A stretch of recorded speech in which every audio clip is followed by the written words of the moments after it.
सजावट की है उन सबको समेटने की तैयारी। तो आज का वीडियो जो है वो इसी पर है, कैसे कैसे मैंने जो सजावट की थी वो स्टोर करके अगले साल के लिए रख दी है, या और भी जो त्यौहार आएंगे उन पर मैं उनसे सजावट करूँगी। तो कैसे कैसे मैंने वो सब चीज़ें स्टोर की हैं वो सब आपसे शेयर करूँगी।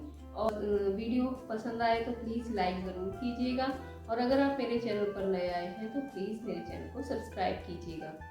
तो दोस्तों चलते हैं वीडियो की तरफ और देखते हैं कि मैंने कैसे समेटा है सारा काम। त्योहारों के बाद बहुत से काम शुरू हो जाते हैं, तो त्योहार पर कई काम जो होते हैं वो पेंडिंग हो जाते हैं, तो वही कामों को उन्हीं कामों को आगे मैंने कैसे कैसे निपटाया है और कैसे पूरा किया है वो सब आप आज की वीडियो में देखेंगे। तो चलिए चलते हैं, आज का दिन मैंने कैसे निकाला, कैसे बिताया, कैसे किए सारे काम, तो वो सब देखते हैं। चलिए, सबसे पहला काम जो मैंने किया वो था जो लाइट्स लगाई थी उन्हें हटाना, क्योंकि पौधों पर काफ़ी धूल भी जमती जा रही थी पॉल्यूशन की वजह से, तो इन पर भी छिड़काव करना था। तो उससे पहले इन लाइट्स को हटाना था, तो यही मैंने सबसे पहला काम किया। जो पौधों पर लाइट लग रही थी उन्हें हटाया। लगाना तो बहुत आसान रहता है, लेकिन जब निकालते हैं तो ये आपस में बहुत उलझती हैं, तो इसलिए बड़े आराम से धीरे धीरे इन सब को निकाला। डेकोरेशन तो समेटनी ही थी, तो सबसे पहला काम यही होता है कि जो लाइट्स लगी हुई हैं उन्हें हम हटा दें। तो ये पहले तो मैंने जो गेट के पास थी पौधे, जो गार्डन बना हुआ है मेरा, मैंने वहाँ से लाइट्स हटाई। फिर अंदर आ गई तो उसमें जो पौधों पर मैंने लाइट्स, अंदर की तरफ गमलों में जो पौधे लगे हुए हैं उनमें जो लाइट लगी हुई थी वो सब हटाई। तो इस तरह से सारी लाइटें तो हटा दी। फिर जो अंदर की तरफ थोड़ी बहुत रह गई थी वो मैंने अभी छोड़ दी, क्योंकि उन्हें अभी मैं कुछ दिन और जलाऊंगी। ये बाहर वाले जितने भी पौधे थे उनमें काफ़ी धूल हो गई थी, तो ये इस वजह से मैंने इन्हें हटाया। देखिए बाहर की तो सब लाइट मैंने बांध के रख दी हैं, और ये अंदर जो सीढ़ियों की तरफ पौधे हैं छोटे छोटे उनकी लाइट अभी रहने दी है। ये जो दोनों आप डेकोर आइटम देख रहे हैं ये मैंने आपको प्रीवियस वीडियो में दिखाए हुए हैं, ज़रूर वहाँ पर जाकर आप चेक कर सकते हैं, और ये मैंने कैसे बनाए हैं ये भी आप वहाँ देख सकते हैं। तो ऐसे बनाइए, ये इस पूरा टोटली वेस्ट से ही बना हुआ है, तो आप भी बनाइए और अपने घर को सजाइए। कैसे बनाया है उसके लिए आप मेरे चैनल पर ज़रूर जाइएगा और वहाँ से आप देख सकते हैं।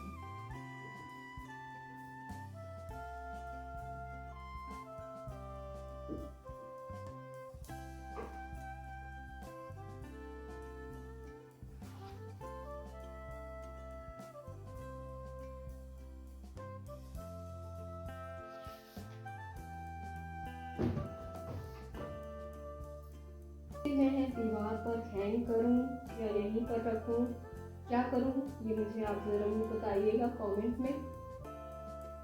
तो अभी तो फिलहाल मैंने यहीं रखा हुआ है। इसके मैं सोच रही हूँ 2 पीस और बनाने के, वो भी मैं आपको अभी दिखाती हूँ। ये देखिए अभी ये आधे अधूरे हैं, इन्हें भी मुझे कंप्लीट करना है। ये दिवाली के काम की वजह से रह गए थे, तो इन्हें भी मैं कंप्लीट करूँगी। और मुझे बताइएगा कि इन्हें मैं दीवार पर हैंग करूं या फिर यहीं रखे रहने दूं।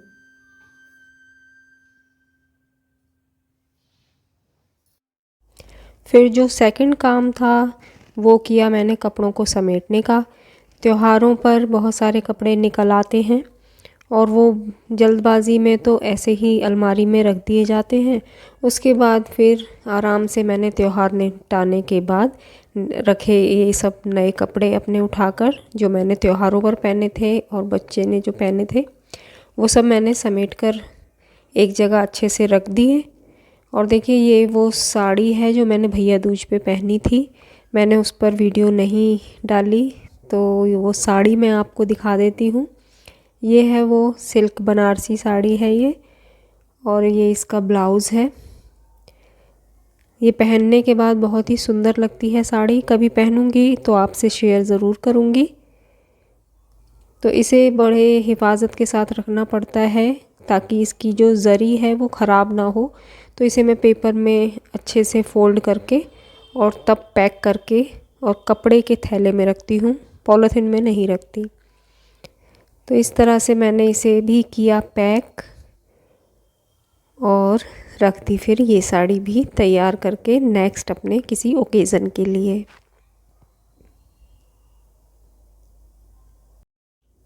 त्योहारों पर हम जब एक एक करके काम समेटते हैं तभी वो कंप्लीट हो पाता है। तो अच्छा होगा कि जल्दी ही हम इन सब कामों को समेट लें ताकि हम आगे के जो हमारे त्योहारों पर पेंडिंग काम रह गए थे उन सब को कर सकें। तो इसी तरह मैंने भी शुरुआत कर दी अगले दिन से ही। तो और देखिए ये वो साड़ी है जो मैंने अहोई अष्टमी पर पहनी थी और उस पर मैंने व्लॉग बनाया था, वो भी आपसे शेयर किया है। अगर आपने नहीं देखा है तो प्लीज़ मेरे चैनल पर जाएं और उसे ज़रूर देखें। तो ये है देखिए वो साड़ी जो अहोई अष्टमी पे पहनी थी, तो ये भी मैंने अब पैक करके रख दी। ये सिल्क की साड़ी है तो इसे भी बहुत ही सहेज के रखना पड़ता है और बहुत ही इजी टू कैरी है और हल्की फुल्की अच्छी साड़ी है। तो इसे भी मैंने कर दिया पैक। तो लगभग मेरे सारे कपड़े जो मैंने निकाले थे वो पैक हो चुके थे और उन्हें मैंने रख भी दिया था। कई कपड़ों को ये कुछ रह गए थे तो इन्हें भी सोचा आज मैं समेट के रख दूँ। ये भी मेरी एक कॉटन की साड़ी है। तो ये तो कपड़े हो गए कंप्लीट। अब अलमारी में मुझे ये रखने थे और अलमारी में से जो गर्मियों के कपड़े थे वो भी मुझे निकालने थे। तो वो भी मैंने निकाले क्योंकि अब सर्दियां आ रही हैं तो अब गर्म कपड़े निकलेंगे और अलमारी में उनके लिए जगह बनानी बहुत ज़रूरी थी। और ये मैंने अलमारी में से निकाल दिए थे जो गर्मियों के कपड़े थे वो सब। इन्हें भी मैं समेट कर बेड बॉक्स में रख दूँगी ताकि ये नेक्स्ट जब सीज़न आए गर्मियों का तो मैं आराम से इन्हें निकाल सकूं। और इन सब को रखने के लिए लिया मैंने एक ये थैला। ये इसमें मेरा राशन का सामान आया था। तो ये जो थैले होते हैं ये बहुत ही मज़बूत होते हैं तो इसलिए मैंने इसी थैले का यूज़ किया। ये बेड में भी आसानी से आ जाते हैं और इसमें काफ़ी सारा सामान है जो कि आ जाता है। तो इसी में मैंने सारे गर्मियों के कपड़े रखे।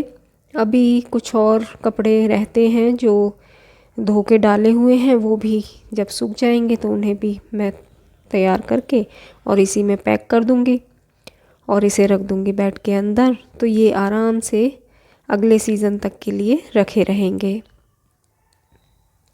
तो ये देखिए कर दिया मैंने पैक और अब मैं इसे जाकर रख देती हूँ इसकी जगह पर।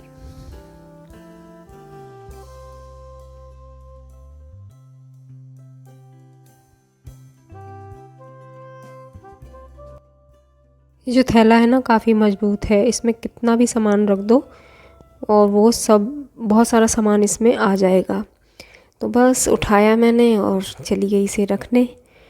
और ये मैंने ठाकुर जी के वस्त्र भी निकाल दिए हैं। सर्दियाँ हल्की फुल्की शुरू हो गई हैं तो इसमें उनके गर्म कपड़े रहते हैं तो वो भी मैंने निकाल दिए।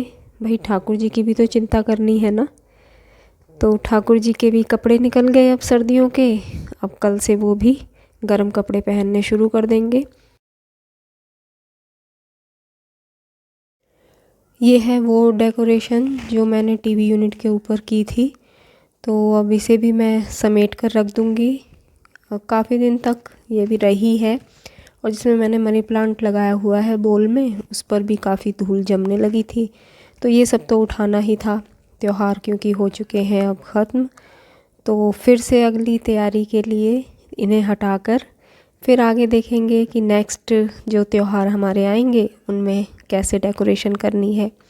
तो फ़िलहाल तो इन सबको समेटा और उठाकर रख दिया उसी बॉक्स में जिसमें कि सारी डेकोरेशन का सामान मैं उठाकर रख रही हूँ इकट्ठा करके, ताकि जब भी आगे मुझे यूज़ करना हो तो बस इस बॉक्स को निकालूं और डेकोरेशन फिर से अपनी रेडी करूं और नए तरीके से। तो ये सब भी, ये जो आप देख रहे हैं इस ट्रे को, वुडन ट्रे है ये भी मैंने कलर की थी और आपसे शेयर किया था। तो इसमें भी मैं बस इसे रखूँगी यहीं पर, और जो बाकी की डेकोरेशन है, फ्लावर्स और जो भी डेकोरेशन मैंने की थी, ये सब मैं हटा दूँगी। बाकी इतना सामान जो है वो हमेशा ही मेरा इस यूनिट पे रखा रहता है। तो ये तो हमेशा की डेकोरेशन है ही मेरी, तो ये तो एज़ इट इज़ रहेगी। और बाकी का जो एक्स्ट्रा मैंने एफ़र्ट दिखाया था वो सब मैंने समेट लिया है। और जो लाइटिंग वगैरह थी वो भी मैं अब इस बॉक्स में रख दूँगी संभाल कर। ये जो लाइटिंग है इन्हें मैं एक पॉलीथिन में रखूँगी ताकि ये सीले ना और अगले सीज़न में अच्छे से काम आ सके, ख़राब ना हो। देखिए ये हैं वो दिए जो कलर मैंने किए थे और आपको दिखाया भी था अपनी प्रिपरेशन के दौरान। तो इसमें सिर्फ दिवाली का ही सामान नहीं है, और भी जो मेरे त्यौहार आते हैं बीच में उनका भी मैं सामान इसी में इकट्ठा करके रख देती हूँ। ये है देखिए रंगोली के जो कलर बच गए थे वो हैं। और अब ये जो लाइटें हैं इन्हें अच्छी से पॉलीथिन में पैक करके रख दूँगी ताकि सीले ना।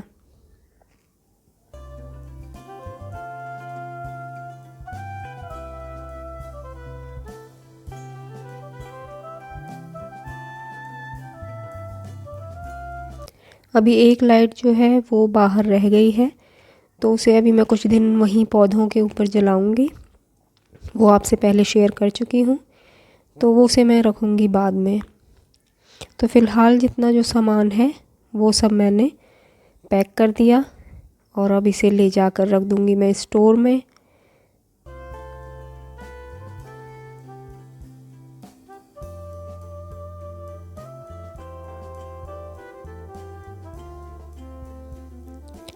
तो चलते हैं अब इसे रखने के लिए। और अभी दिखाऊंगी मैं आपको वो काजल जो हमने उस दिन तैयार किया था। ये है वो काजल जो लक्ष्मी जी के दीपक से हम हर साल फाड़ते हैं, और ये सुबह हमने लगा भी लिया था। और अब इसमें देखिए मैं इस डिब्बी में जो हूँ स्टोर करके इस काजल को रख लेती हूँ, और ये पूरी साल इसे पूरी साल में लगाती हूँ, हमेशा लगाती हूँ।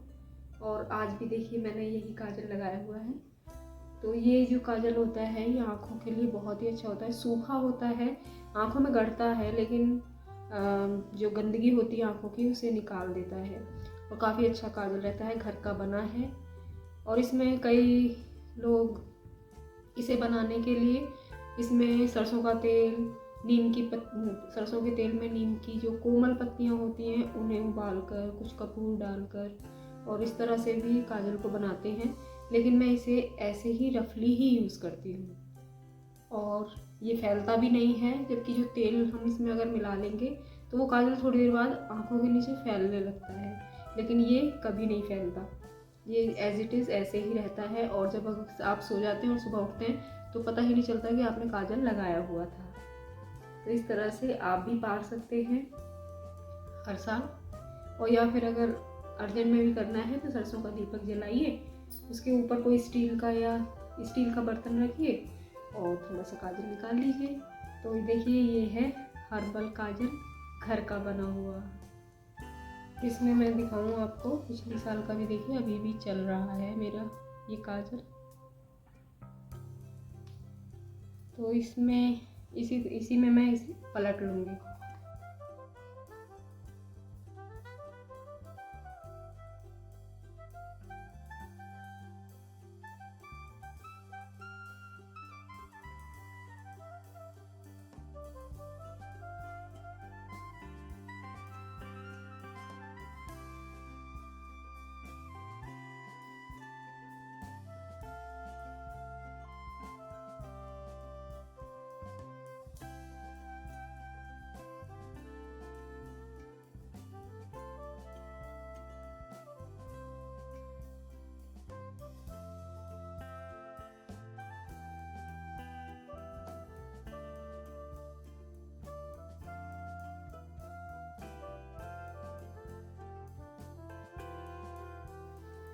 दोस्तों ये तो था मेरा आज का वीडियो।